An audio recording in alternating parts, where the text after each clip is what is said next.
Hello everyone, আসসালামু আলাইকুম। এই ভিডিওতে আমি আপনাদের সাথে তুলে ধরার চেষ্টা করেছি নোয়াখালীর ইকোনো সার্ভিসের বহরে যুক্ত হওয়া এক ইউনিট ড্রিবডি নন এসি বাস সম্পর্কে পুরোপুরি কিছু বিস্তারিত তথ্য। পাশাপাশি এই বাসটিতে ভ্রমণ করলে আপনাদের সেই অভিজ্ঞতা কেমন হতে পারে পুরোপুরি তথ্য শেয়ার দেওয়ার চেষ্টা করব। পাশাপাশি যেমনটা আমি আপনাদেরকে এর আগেও কিন্তু বলেছিলাম যে আমাদের দেশের বাস মালিকরা দুই ঈদে আর কি তারা যে হারে বাসগুলো রিবডি করে রিপেন্ট কিংবা যারা যে হারে নতুন নতুন বাস তৈরি করে অন্য অন্য বছরের তুলনায় যদি বাসের দরজা জানালা যদি খুলেও পড়ে যায় তারপরও তারা সেই বাসগুলোর কাজ করায় না। যেহেতু সামনের মাসের মাত্র 15 থেকে 16 তারিখের মধ্যে কিন্তু কোরবানির ঈদ উদযাপন করতে যাচ্ছে, যার কারণে ঘরমুখী মানুষদের আকর্ষণ করতে মূলত ইকোনো সার্ভিস তাদের পুরাতন সমস্ত বাসগুলোকে রিবডি কিংবা রিপেন্ট করে নতুনভাবে যাত্রীদের সামনে তুলে ধরার চেষ্টা করে যাচ্ছে। পাশাপাশি আপনারা এখানে বাসের ফ্রন্টের দিকে তাকালে বুঝতে পারবেন যে কতটা নিখুঁত কিংবা ফিনিশিং ভাবে বাসের বডি ফিনিশিংটা দেওয়া হয় কিংবা বাসের পেন্ট স্ক্রিন বলেন, আউটলুক, হেডলাইট, টেল লাইট সবকিছু মিলিয়ে আমি মনে করি অসাধারণভাবে এই বাসটিকে তৈরি করা হয়। এছাড়াও এখানে এই বাসটির যে বিষয়টা আমার কাছে খুব বেশি একটা পছন্দ হয়েছে সেটা হচ্ছে এই বাসের আসলে পেন্ট স্ক্রিনের দিকে যদি লক্ষ্য করেন তাহলে বুঝতে পারবেন যে কতটা গর্জিয়াস কিংবা কালারফুল ভাবে পেন্ট স্ক্রিনটি অ্যাপ্লাই করে, যেটা আমি মনে করি শুধুমাত্র বাস লাভান্য সাধারণ যাত্রীদেরও বেশ ভালো নজর কাটবে।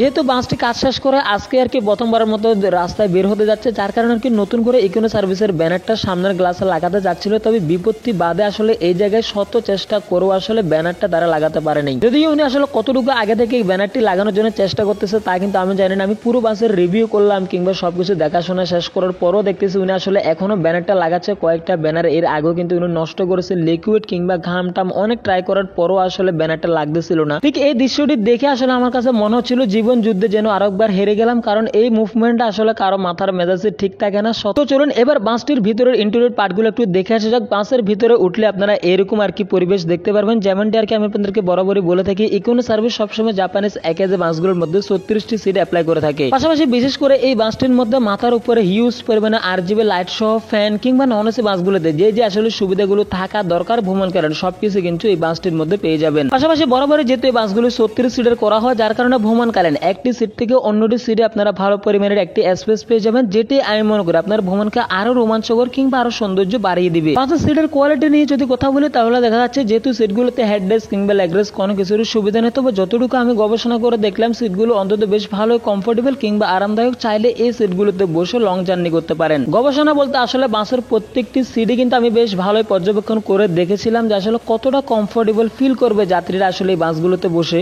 পাশাপাশি আজ থেকে এই বাসটির নতুন যাত্রা শুরু হতে যাচ্ছে, যে বাসটি কিনা সার্ভিস দিবে ঢাকা থেকে লক্ষ্মীপুর, রায়পুর কিংবা নোয়াখালী পর্যন্ত। দেশের পরিবহন জগৎ রিলেটিভ যে কোনো তথ্য সবার আগে জানতে অবশ্যই আমাদের আরএস বাস লাভার চ্যানেলটি সাবস্ক্রাইব করে পাশে থাকবেন। পাশাপাশি ইকোনো সার্ভিসের এই বাসটি সম্পর্কে আপনাদের মতামত শেয়ার করতে পারেন আমাদের ফিউজের মাধ্যমে। আল্লাহ হাফেজ।